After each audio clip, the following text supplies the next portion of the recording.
The weather for Thanksgiving week could be an absolute mess with heavy rain, severe storms, and a mega cold front that's gonna cause temperatures to plummet and maybe even some snow. But when is this mess gonna happen and how bad could it get? I've got all that and more in your Thanksgiving week forecast that starts right now.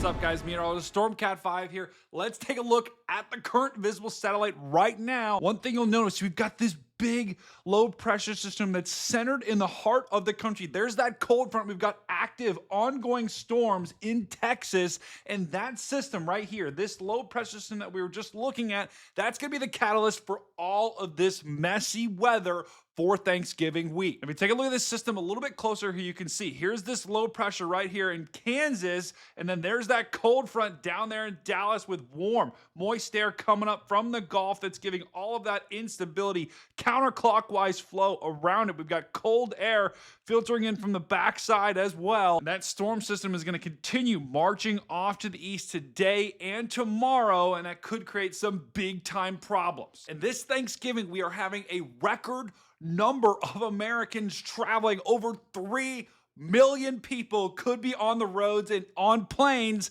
this Thanksgiving. All right, so let's first start with the weather today. And we do have a risk for severe storms down here in the deep south in portions of eastern Texas, Louisiana, even into Mississippi, where we've got a 2 out of 5 risk to see severe storms. And that's that slight risk down in yellow. Now, the main threat's going to be wind and hail, but we also could see a couple of tornadoes, especially near Shreveport into Jackson, even in far eastern portions of Texas, even into Houston as well. And that's that 5% risk that you're seeing on screen in brown. That means we have a 5% chance to see a tornado within any point of this circle. Now, that Thanksgiving mess is all going to start with these storms today. Let's time out these storms as we go into the afternoon. You're going to have a line of storms, and that line is going to continue to march east as we go throughout the day. You see a couple of severe storms out in front of that line, and that's where the tornado threat will likely be the greatest, is in that circled area near Shreveport. And as we go into the evening, those storms continue to march east, and those storms continue into the early morning hours into Mississippi. So heads up, from Texas all the way up through Mississippi, we could have a long duration potential tornado event tonight. I'm not expecting like 50 tornadoes, but several are definitely possible. And then for the rest of the country today, a big chunk of rain is going to be moving up with this low through Missouri, Illinois, Indiana, even into portions of Wisconsin as that low pressure continues to slide off to the north and east. And then as that weak low pressure in Oklahoma continues to move to the north and east, another low pressure is going to merge off of the Dakotas, off the Rocky Mountains, and they're going to combine over the Great Lakes into one big low pressure system. And if I put that in motion, you can see that mega cold front that swings through the country with that strong low pressure system. So even though Tuesday we aren't going to see as widespread of severe weather that we saw today, Monday, as we only have a 1 out of 5 risk that is a marginal for the southeast, we are going to see more widespread impacts from the rain and wind. Really the two areas I'm concerned about for travel on Tuesday. One, we've got this big area of snow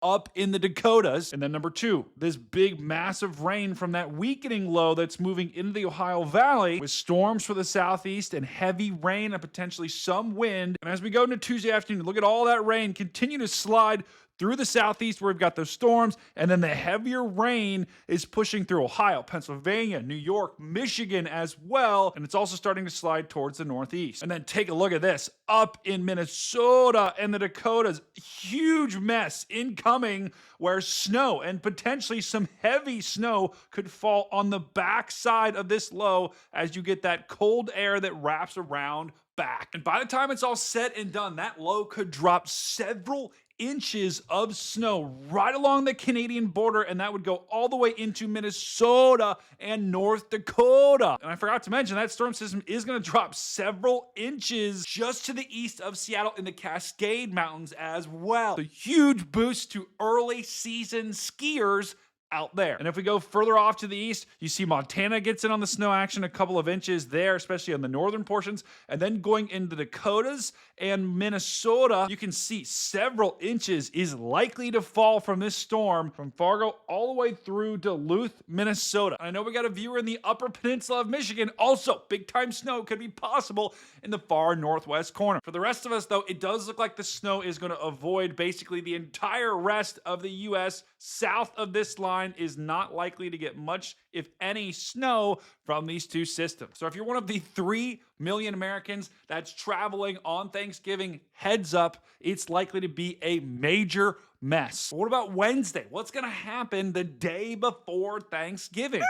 We're going to focus here on the eastern U.S. because that's where all the action is. Those two lows that we were talking about are going to merge into this big mega low pressure over top of the Great Lakes. Look at that 992 up there, centered on Lake Michigan. Another thing you're going to notice, look at this big swinging cold front that goes all the way down into the deep south. Behind that cold front, all of these winds are going to ramp up in a major way as some of the coldest air of this season pushes into the eastern U.S. And so Wednesday, the precipitation and travel headaches will likely be limited here to the northeast, where that cold front will be swinging through. We could get some storms and some rain, as well as some wind during the day on Wednesday. Now notice another signal that pops up here. With that wind, with this storm that's going to be cranking, you're going to have lake effect snow off of Lake Erie and off of Lake Ontario, and even off of Lake Michigan as the winds push all of that moisture onshore. And that's where in total several inches of snow could fall as that lake effect snow machine ramps up in a big way. Places like Erie and Jamestown, and even in portions of northern upstate New York, along with right along Lake Michigan in the northern parts of the state. Now, one of the biggest stories with these storm systems is going to be the cold front and the cold that comes behind it. Look at that front right in there.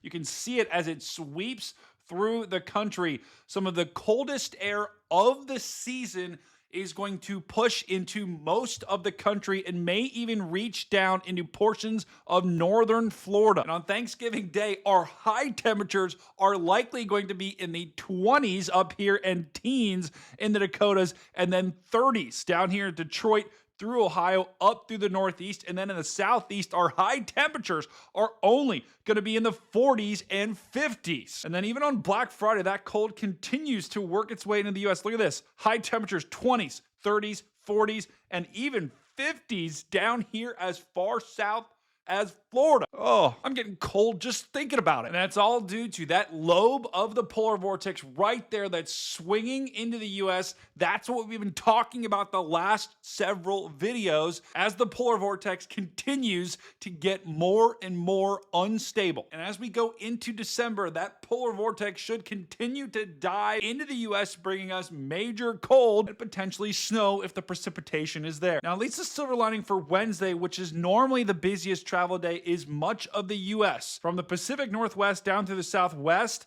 into the South Central, Southeast, even up through portions of the Midwest. The weather should be pretty good. So if you're driving or flying to there, that's good news. But if you're driving or flying out of the Northeast, I would double check that flight, as that's where the trouble spots for the storms, for the wind, and for the rain will be. Look, I made this cool graphic to simplify it. Check means good. Red X means bad. And then on Thursday for Thanksgiving Day, the weather should be pretty good for much of the country, except for that cold that we were talking about in basically the entire eastern half of the U.S. But most of you guys should be rain, snow, and cloud-free Thanksgiving Day. Woohoo! Same thing for Black Friday as well, but Saturday, our next storm system looks like it could be starting to take shape out here on the plains. Next Sunday, look at that big low pressure system. You see snow on the north side, rain on the south side. We're about 8 days away from this though, guys. So the models are going to continue to flip back and forth. We don't want to put too much stock just yet. What this model run tells me is that there could be something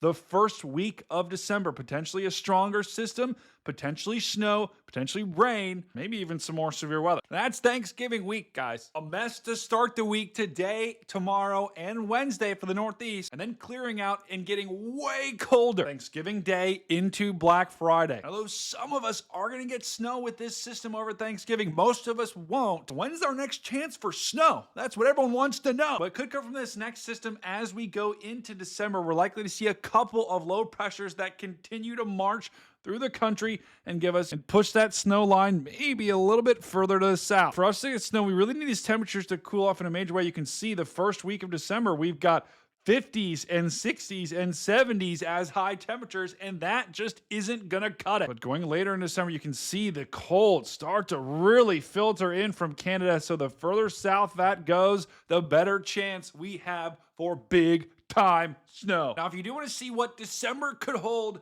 check this video out, linked above and in the description below. In it, I covered what could happen towards the end of December. We could get lots of snow. Woohoo! If you like what you saw today, say it with me, chat. Smash that like button and smash that subscribe button. And leave an epic comment below. I read all of them. So have a wonderful Thanksgiving week. Enjoy time with your family. I'm gonna be live tomorrow on the Big Weather Show. So join me there. God, please let all of these beautiful people have a wonderful week. So on this Thanksgiving week, find your family. Tell them you love them. Tell them you care about them. Do something nice for them today. StormCat5, and I'll see you on the next one.